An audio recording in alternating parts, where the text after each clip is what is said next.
নারায়ণায় আমাদের জীবনে লাক্সারি কারক গ্রহ হচ্ছে শুক্র, আর দুঃখকারী গ্রহ হচ্ছে শনি।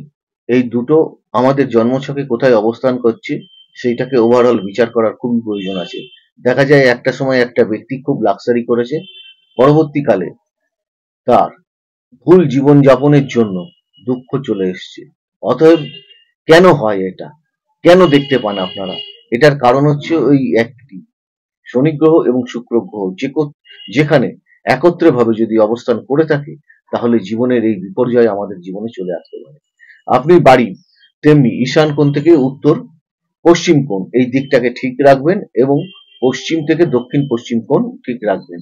এখানে কালো রঙের কোনো বস্তু রাখবেন না, লোহার রিলেটেড কোনো বস্তু ওখানে রাখবেন না। উত্তর দিকটা পরিষ্কার পরিচ্ছন্ন রাখবেন, এখানে লাক্সারি জিনিস রাখতে পারেন, কোনো অসুবিধে নেই। আপনারা অনুষ্ঠানগুলো দেখুন, লাইক শেয়ার সাবস্ক্রাইব করুন, ফলো করুন, অনেক কিছু জানতে পারবেন। নারায়ণায় আমাদের জীবনে লাক্সারি কারক গ্রহ হচ্ছে শুক্র, আর দুঃখকারী গ্রহ হচ্ছে শনি। এই দুটো আমাদের জন্মছকে কোথায় অবস্থান করছে সেইটাকে ওভারঅল বিচার করার খুবই প্রয়োজন আছে।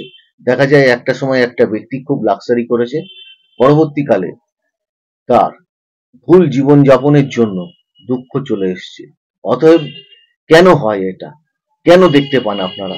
এটার কারণ হচ্ছে ওই একটি, শনি গ্রহ এবং শুক্র গ্রহ যেখানে একত্রে ভাবে যদি অবস্থান করে থাকে, তাহলে জীবনের এই বিপর্যয় আমাদের জীবনে চলে আসতে পারে। আপনি বাড়ি তেমনি ঈশান কোণ থেকে উত্তর পশ্চিম কোণ এই দিকটাকে ঠিক রাখবেন এবং পশ্চিম থেকে দক্ষিণ পশ্চিম কোণ ঠিক রাখবেন। এখানে কালো রঙের কোনো বস্তু রাখবেন না, লোহার রিলেটেড কোনো বস্তু ওখানে রাখবেন না। উত্তর দিকটা পরিষ্কার পরিচ্ছন্ন রাখবেন, এখানে লাক্সারি জিনিস রাখতে পারেন, কোনো অসুবিধে নেই। আপনারা অনুষ্ঠানগুলো দেখুন, লাইক শেয়ার সাবস্ক্রাইব করুন, ফলো করুন, অনেক কিছু জানতে পারবেন।